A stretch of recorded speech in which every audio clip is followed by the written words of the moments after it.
Fala, torcedor do Verdão, mais um vídeo aqui no canal JP Palmeiras para trazer as últimas informações do nosso Verdão, galera. Palmeiras consegue mais uma vitória em casa contra o Ceará e está classificado na Copa do Brasil. Palmeiras vai para as oitavas de final com um agregado aí contra o Ceará de 4-0. Único jogo de Série A na Copa do Brasil, galera. Tô trazendo aqui a sequência de jogos do Verdão para este mês de maio. Palmeiras vai enfrentar o Flamengo neste domingo, dia 25 às 16 horas, rodada 10 do Campeonato Brasileiro. Depois o Verdão vai pegar o Sport Cristal no dia 28 às 21 horas e 30 minutos. Será o último jogo aí da fase de grupo, rodada número 6. Tô deixando aqui para vocês o Sport TV News falando tudo sobre essa classificação do Verdão para as oitavas da Copa do Brasil, galera. Fica aí até o final do vídeo e não se esqueça de deixar aquele like, beleza? Tá chegando a hora do tchau, né? Talvez até logo do Estevão pro Chelsea, quem sabe um dia, né? Estevão é titular do Palmeiras, esse a gente sabe. A Joana não consegue escalar os outros 10, mas esse ela acerta. Olha, eu diria que ele e o Facundo, tá? Você tá esquecendo do Facundo Torres. E o é o que mais joga. Também, é verdade. O Everton. E o Everton, é verdade. Agora, o resto, ele Giai. consegue... o Giai, ele tem o Rocha. O Rocha jogou pouco, né? O Rocha teve lesão. O Giai hoje é titular. Mas ontem, por exemplo, entrou o Mike, também fazendo essa dobra com o Giai. O que a gente pode dizer é o seguinte, tá? E palavras do Vitor Castanheira, inclusive, que foi quem deu a entrevista coletiva. Não, não foi o Abel tava com pressa. Não, o Abel tinha a formatura da filha dele, então super compreensível, motivo fofo. E aí o Vitor falou, lembra daquele discurso que o Abel, a gente está acostumado, né? São quase 5 anos de trabalho de Abel aqui no Brasil e no Palmeiras, e ele fala assim, olha, eu preciso de um elenco robusto para esse calendário difícil que o Palmeiras vai ter com a super, eu ia falar super mundial, mas é Copa do Mundo de Clubes, o jeito certo de falar. Isso. Ele tem, pela primeira vez, 2 bons jogadores para cada posição, que é o sonho de qualquer treinador, né? É claro que tem o mérito do trabalho do Abel, de manter esse elenco motivado, mas, de fato, o elenco é muito bom. Por exemplo, eu sempre gosto de falar do banco de reservas do Palmeiras, né?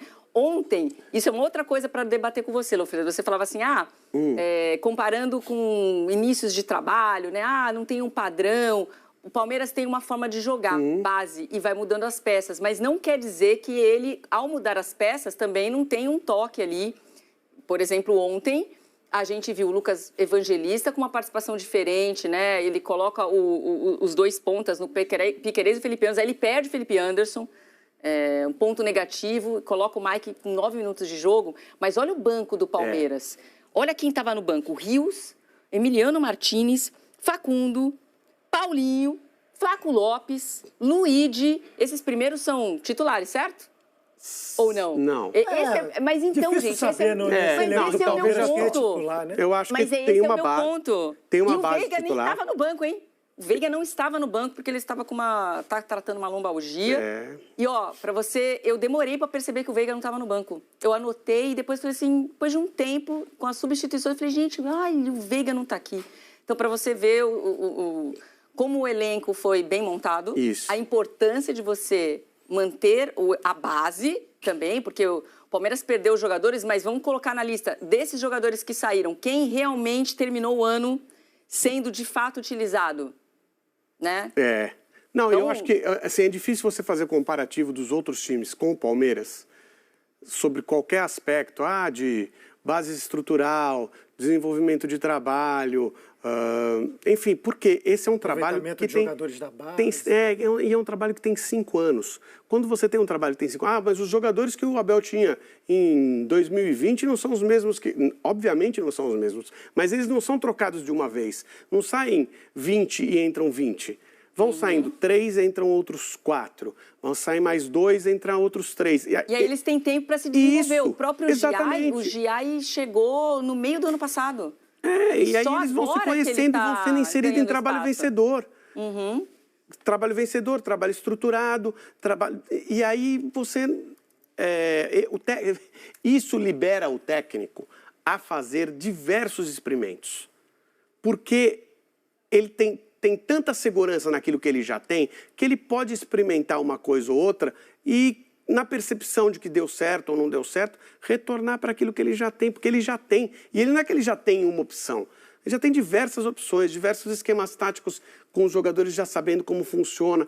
Então, assim, não dá para ter comparativo com outro clube. Qualquer técnico que tente fazer alguma coisa semelhante agora, se der muito certo, vai ter esse resultado daqui 5 anos. E não vai dar. Estava até pensando sinceramente, aqui, vai ser difícil. Estava até tentando refletir quais os técnicos que nós tivemos recentemente no futebol brasileiro com tanto tempo de trabalho. Mas Aí você tem o Renato Gaúcho no Grêmio, que é uma Tá. coisa à parte, mas assim... Mas fora não isso, perto disso, né? Não, a gente tá falando de 5 anos de trabalho. Só que a gente só tem... Sim, o trabalho do Abel, ele dura 5 anos porque ele dá certo semanalmente. Tá? Essa é que é a grande questão que os treinadores falam, precisa ter tempo de trabalho. Você tem que criar o seu tempo de trabalho. O Veloso não adianta, em qualquer trabalho é assim. Se pegar o Veloso para colocar aqui, vamos apresentar no Sport TV News. Aí no primeiro dia de apresentar o Sport TV News, você só faz bobagem, vai ser difícil você vir para o segundo. Mas vamos supor que você venha, porque no segundo você também só faz bobagem. E durante uma semana você passa fazendo bobagem e durante um mês você passa fazendo coisa errada. O seu trabalho não vai ter continuidade. Nem o seu aqui, nem o de nenhum técnico de futebol, nem o do faxineiro, nem o do porteiro, nem do motorista de ônibus, nem do vendedor da padaria. Ninguém.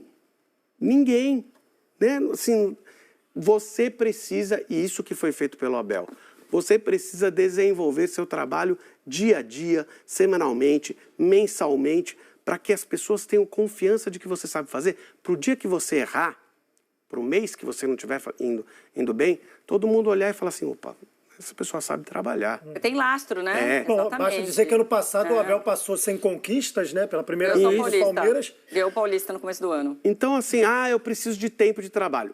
É verdade, precisa de tempo de trabalho.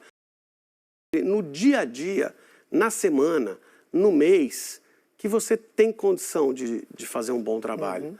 A minha comparação só é que você já matou. Primeiro, tempo de trabalho, né? Conhecimento do elenco. Terceira coisa, um elenco.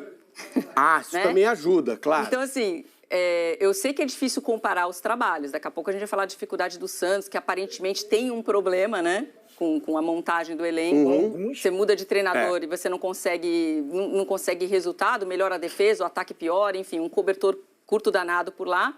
E no caso do Corinthians, embora você tenha grandes nomes individuais, quando ele sai, aí você vê as deficiências do elenco.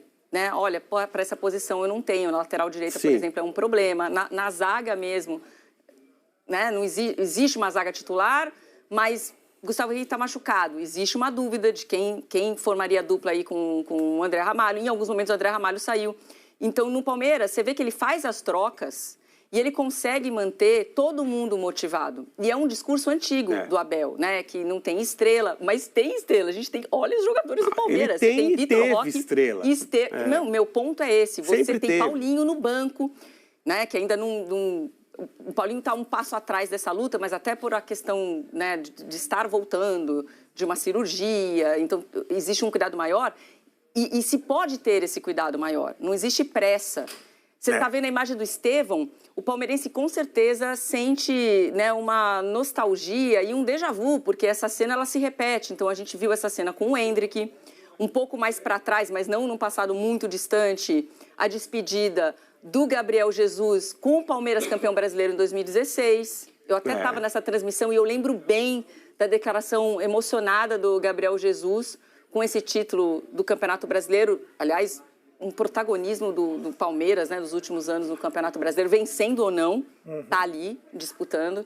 Então, são cenas que se repetem, né, de um trabalho que começa com a gente vai falar daqui a pouco do que acontece politicamente com o Corinthians. Olha o oposto, né, quando você tem uma diretoria organizada, em que os processos são respeitados, né, há um investimento na base, há um cuidado em trabalhar esses nomes.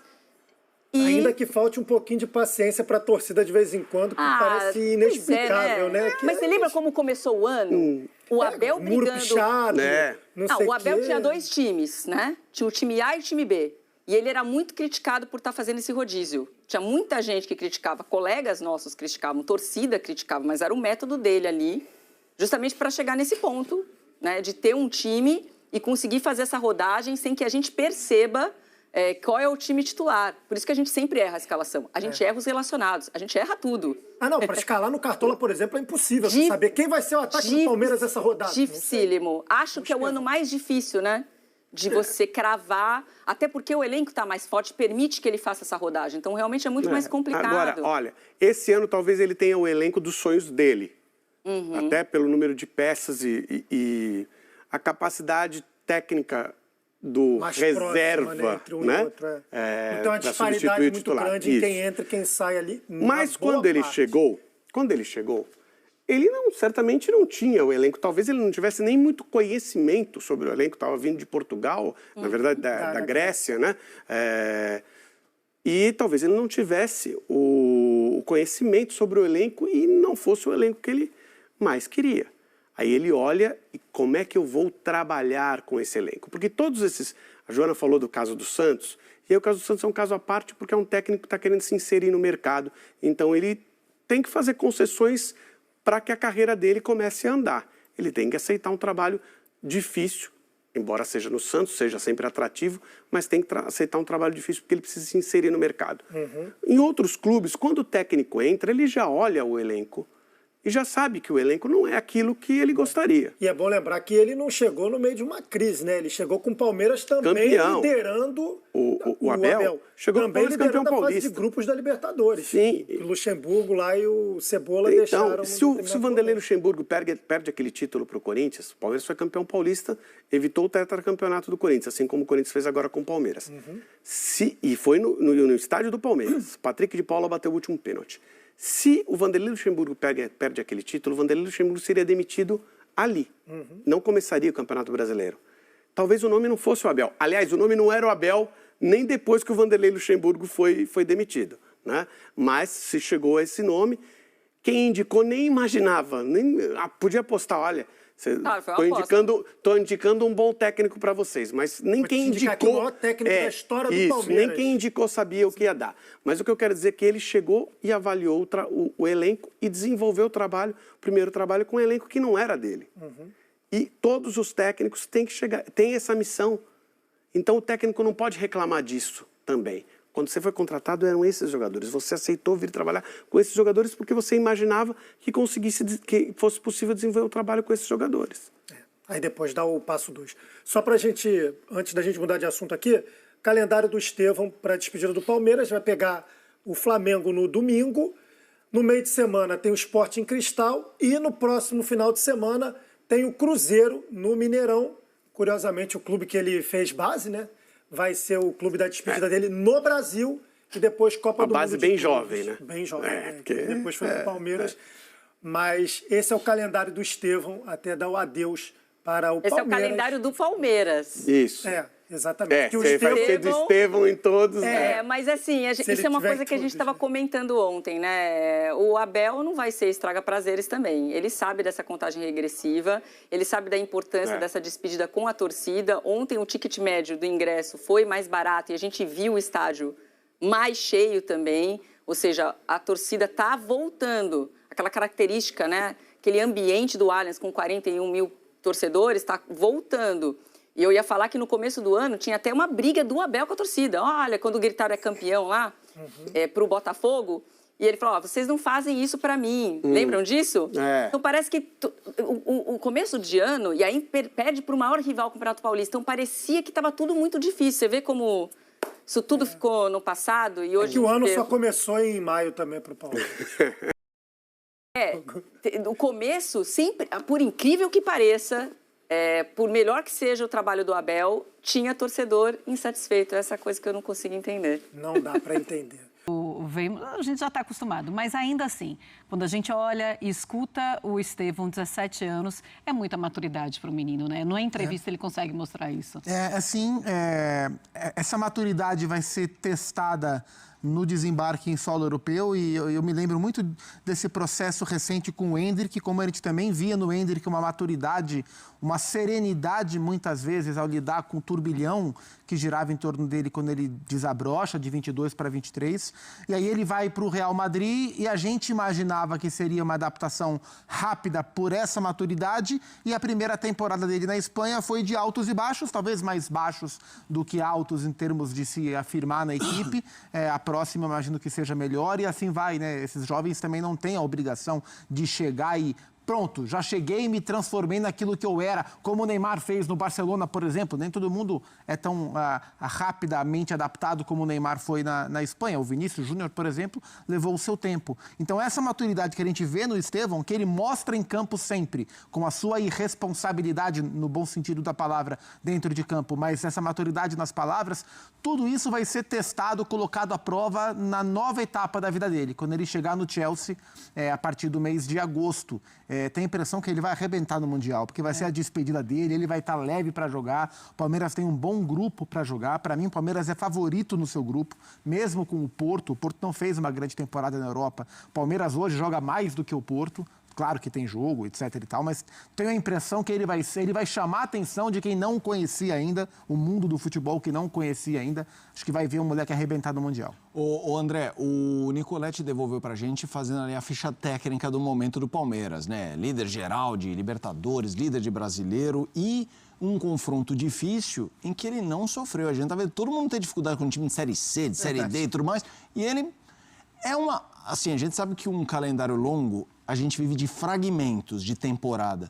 Mas pegando esse fragmento, essa amostragem recente, em comparação ao resto da era, é o melhor Palmeiras que a gente está vendo ou ainda é cedo para falar isso? Eu não saberia dizer se é o Palmeiras que melhor joga, mas porque é mais fácil a gente acompanhar a progressão do time desde o início do ano, né? Assim, em relação ao período do campeonato estadual, agora é outra coisa. É muito diferente e é muito melhor, né? Do ponto de vista teórico, é o melhor elenco que o Abel já dirigiu no Palmeiras. Então, se você pensar na capacidade que ele tem, o status, a tranquilidade para trabalhar que o Palmeiras dá a ele, ou seja, as condições todas para ele tomar as decisões que ele achar que tem que tomar. Pressão interna, praticamente, ele não tem que conviver, isso é muito bom. E ele lida com as pressões externas da forma que ele acha melhor, e aparentemente ele está acostumado e ok, e satisfeito com esse tipo de relação. O normal é que ele utilize esse melhor elenco para formar um time que tem chance de ser o melhor que ele já teve na mão, mas isso vai ser, isso só vai poder ser afirmado de maneira a não ser discutido por ninguém, se o Palmeiras conseguir os seus objetivos, né? Ele dirigiu times que ganharam Libertadores, ele dirigiu times que ganharam o Campeonato Brasileiro. Essas conquistas, elas validam o trabalho, né? Não se trata só disso, mas elas validam o trabalho. E como ele está competindo consigo mesmo, o nível é bastante alto. Acho que o Palmeiras de 2025 tem chance de ser o melhor Palmeiras do Abel. Realmente eu acho. Mas o sarrafo está muito elevado por ele próprio. E esses números são incríveis, né? Dos últimos 17 jogos, uma derrota apenas, 7 vitórias seguidas. É algo que chama muita atenção também. Olhando para o Flaco Lopes, mais um gol. É o 8º gol dele na temporada. Ele se virou bem para fazer o gol. Ele... Recurso, Alisson. É verdade. E na área ali, ele consegue se virar e consegue marcar realmente Desculpa, essa é uma substituição meio automática, né? Sim. Mas ele, depois de um período de muita crítica e de pouca confiança, eu imagino, o gol dele também é meio automático já. Tá rolando. E ele que perdia tanto, né? Tantos gols, assim, parou de perder, impressionante. A gente tem uma tela para mostrar do Flaco Lopes, Zupa, mas eu queria falar, e André também, eu queria falar justamente se existe agora essa briga aberta ali com o Vitor, porque tinha aquela coisa, né? E como é que vai ser? Será que o Vitor vai chegar, e o Vitor Roque vai chegar e vai ser o titular, o Flaco Lopes vai sair? Mas aí o Flaco Lopes tacou a fazer gol e ninguém está segurando mais. Tem a impressão que o Flaco Lopes passou a zica pro Vitor Roque, coitado. Falou, segura aqui pra eu testar o negócio aqui. E desinvestou de fazer gol. E o coitado do Tigrinho tá ali tentando e a bola às vezes não entra, aí tem impedimento, aí ele faz um gol, depois fica sem fazer. Quando o Vitor Roque foi contratado, não havia conversa sobre essa disputa. cartaz, né, pela maneira que ele surgiu no Atlético Paranaense, foi pro Barcelona e tal, pelo valor que o Palmeiras pagou nesse jogador, um valor altíssimo em euros, consequentemente reais, e pela irregularidade do Flaco Lopes. Então não havia conversa. Hoje tem que haver conversa. Tem que haver conversa. E aí o Abel tem que fazer escolhas. Porque se o Abel for fazer uma escolha baseada... Assim, é claro que ele vai dar sequência pro Vitor Roque, porque o Abel não tem que desistir de ninguém. E ele é um cara que acredita no jogador. Beleza. Mas assim, para fazer escolhas, se ele tiver que escolher quem encaixa melhor na maneira que o time se desenvolve, Vitor Roque para mim tá à frente ainda. Se ele for escolher quem entrega gols, o Flaco Lopes não pode ser desconsiderado. Né? Não pode ser desconsiderado. O Felipe Luiz falou ontem na coletiva do Flamengo, após a vitória sobre o Botafogo da Paraíba, a resposta era sobre o Juninho, reserva do ataque do Flamengo. Que ele falou assim, quando eu coloco um jogador em campo, no segundo tempo, é porque eu acredito que naqueles minutos ele pode me entregar bastante. E isso, para mim, é o que mais me importa, falou o Felipe. Mais importante do que a quantidade de minutos é a qualidade dos minutos. Né? Então, acho que isso se aplica ao Flaco Lopes. Mesmo com o Abel dando campo, dando minutos para o Vitor Roque, porque tem que dar mesmo, mas o Abel olha para o Flaco Lopes no banco e talvez enxergue, esse cara, se ele ficar 25 minutos em campo, talvez seja o suficiente para ele guardar um gol e ajudar a equipe. Mas isso quer dizer o quê? Que ele vai ficar no banco? Né? Eu acho que o Abel ainda vai insistir mais com o Vitor Roque, mas para mim tem disputa, tem conversa. Hoje, se o Vitor Roque for banco do Flaco Lopes, não tem problema algum, não é demérito algum, porque o Flaco está entregando mais gol. Vai falar pro Flaco que ele vai ficar no banco. Não, sim, mas tem uma disputa ali. Há alguns meses, se você falar, Vitor Roque está sentado pro Flaco Lopes jogar, iam chamar de maluco. Hoje não, porque o Flaco está entregando gols. Ele cresceu depois que o Vitor Roque chegou, ele é um outro tipo de jogador, ele vive uma boa fase. Hoje ele fez um gol de recurso técnico, dominou de costas, conseguiu girar, conseguiu marcar. Então, assim, seja nos minutos que o Abel entende ser necessário, ou para ser titular com o Vitor Roque no banco, hoje tem argumento para que exista uma disputa entre o Flaco e o Vitor Roque. Isso que ele falou, André, é interessante, porque é a lógica bem também de esportes americanos, essa coisa da minutagem, né? Porque, de fato, tem jogador que rende mais com menos minutagem do que outros. Mas é uma discussão que no futebol, isso que trouxe o Felipe Luiz, não é tão comum, essa coisa de você valorizar um cara que vem do banco, o sexto homem lá da NBA. No basquete o cara pode entrar e sair várias vezes. Exatamente. Como é que você vê isso e essa discussão Flaco versus... Eu acho que tem uma diferença grande entre o jogador que já torce o nariz para não ser titular e ser chamado faltando 20 minutos para o jogo acabar. Então ele já entra em campo com uma mentalidade de reclamação, tipo, isso não é para mim, olha só, porque eu não jogo e tal. Ao invés de olhar dessa forma que o Felipe Luiz respondeu na entrevista de ontem que o Gustavo mencionou.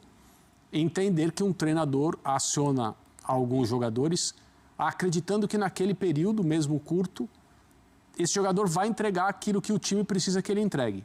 E isso conta muitos pontos. O jogador não vai se perpetuar como um cara para 20 minutos. Ele vai cada vez mais receber a confiança do técnico para todo tipo de situação. E o Lopes entendeu isso.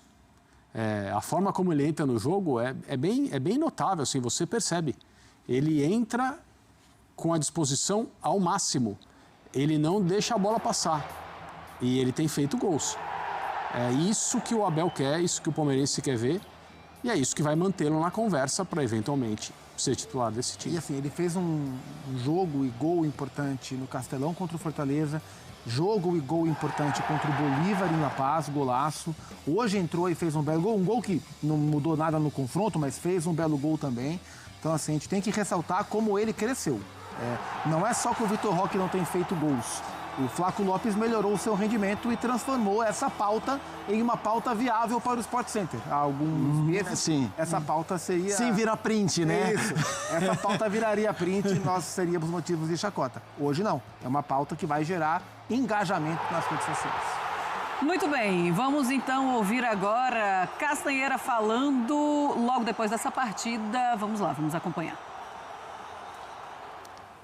Como o Palmeiras, logicamente, tem que pensar à frente e já está a ver à frente. Já nos preparamos no início, por isso que, como vocês veem, o plantel está com boas opções. Temos praticamente 2 jogadores por posição com o mesmo nível. Quando aumenta a competitividade interna, logicamente, o desempenho do jogador vai melhorar. Vamos pensar primeiro neste Mundial que aí vem, que está próximo, e depois, logicamente, teremos tempo para pensar. É um facto, vamos perder um excelente jogador, futuro do Brasil, mas a seu tempo pensaremos nessas soluções. Castanheira, tudo bem? Aqui à sua direita. Olá. Maurício Ferreira, da Rádio Band News FM. Aproveitando que há, inclusive, um rodízio em quem tem concedido as entrevistas coletivas. Hoje você, domingo foi o João Martins pela expulsão, né, e a ausência também do Abel Ferreira. Queria tocar nesse assunto rodízio de jogadores com vocês, né? O Palmeiras tem mudado a escalação em todos os jogos. Da partida de domingo contra o Bragantino para hoje, foram 6 modificações na equipe inicial e os resultados eles seguem sendo conquistados da mesma maneira. Esse rodízio, né, essa mescla que vocês têm feito, tem surtido esse efeito até melhor do que vocês imaginavam? Sabes, este rodízio é feito porque os jogadores nos mostram no dia-a-dia que estão preparados. Então, estando preparados, depois, mediante aquilo que nós pretendemos do jogo, nós fazemos a seleção natural dos jogadores. O que nos dá satisfação é que, como tu disseste, podemos mudar 5, 6 jogadores e a equipa mantém a mesma identidade. E acho que isso, para quem vê, para a comissão técnica, isto é sinal de orgulho e é sinal de trabalho. Boa noite, Gustavo Soler, da Rádio Bandeirantes. Dá para ver nesse novo modelo de jogo implementado por vocês da comissão técnica que cada vez mais o Palmeiras está fortalecido defensivamente, né? E de novo, uma partida de manual do zagueiro Gustavo Gomes. Queria que você comentasse um pouco como foi feito esse ajuste defensivo, não só para a última linha, mas também para o Palmeiras corrigir alguns problemas que teve na última temporada. E uma segunda, com relação ao Felipe Anderson, já teve algum diagnóstico de jogador ou foi muito mais por precaução do que realmente uma lesão à saída dele? Boa noite. Não, relativamente ao Felipe ainda não lhe posso dar informações, logicamente, porque só passado 24, 48 horas certamente teremos alguma informação. Ele sentiu, mas a gravidade ainda não lhe sei dizer. Relativamente à primeira pergunta que me fez, é um facto, porque temos que ser sólidos primeiro para depois podermos construir o nosso jogo ofensivo. E a verdade é que a equipa, e quando me fala do Gustavo da defesa, eu não posso só olhar para a linha defensiva, eu tenho que olhar para um todo, o compromisso que estes jogadores, quando toca à parte defensiva, demonstram, o rigor tático e o rigor defensivo. E depois é uma construção natural da equipa, o jogo começa a ficar fluido, os jogadores começam a perceber realmente as dinâmicas, aquilo que nós entendemos, e as coisas têm saído bem, e é notório que a equipa está fluida e está confiante. Abel não, Castanheira, desculpa. O Abel não está. É o costume. É o Castanheira. O Palmeiras ele vem numa sequência muito boa, né, de jogos, inclusive o último contra o Bragantino, né? Parece que o Palmeiras precisou ser provocado por um jogador Vinicinho ali no jogo, pelo menos foi o que a gente percebeu, para poder entrar no jogo. E hoje o Palmeiras teve que tomar alguns sustos, inclusive no gol, que foi bem anulado, do Pedro Henrique, para poder falar, vamos acordar, porque se a gente vacilar aqui, a gente pode tomar um gol e complicar. Você achou que em algum momento o Palmeiras teve o descontrole da partida ou algum vacilo, assim, relaxou em algum momento? Não, de todo. Sabíamos a responsabilidade do jogo, é um jogo de mata-mata. Do outro lado está uma equipa competente que vem, logicamente, com a ambição, mesmo que o resultado da primeira mão não foi favorável, bem com a ambição de poder chegar aqui e poder ganhar, logicamente. A verdade é que na fase inicial nós tivemos oportunidade para abrir o jogo e se conseguimos abrir naquela estou-me a lembrar do Estevão que ficou na cara do goleiro, fazemos 1-0, logicamente o jogo vai se tornar melhor, porquê? Porque já são 2 golos de diferença, o Ceará vai ter que se expor um bocadinho mais e foi o que aconteceu na segunda parte. Nós conseguimos abrir, ok, de penalti, claro, conseguimos abrir, logicamente o Ceará vai ter que se expor mais um bocadinho e depois aproveitamos os passos que eles começaram a dar e o resultado foi natural, na minha opinião. Ouvimos Vitor Castanheira, para quem ligou a TV agora, falou o que aconteceu com o Abel, foi expulso, né? Não pode falar. Não, tá tudo certo, formatura da filha dele, objetivo, missão cumprida, correu e que bom que pode acompanhar esse momento com a filha. O Palmeiras venceu 3-0 o Ceará, o primeiro gol foi um gol de pênalti, que a gente mostra agora para vocês. Após o pênalti. Sim. Exatamente. O Estevão perde o pênalti no rebote e faz o gol. Aliás, uma noite maldita para pênaltis. Falaremos sobre isso ao longo do programa. Para você, pênalti, André? Para mim, pênalti.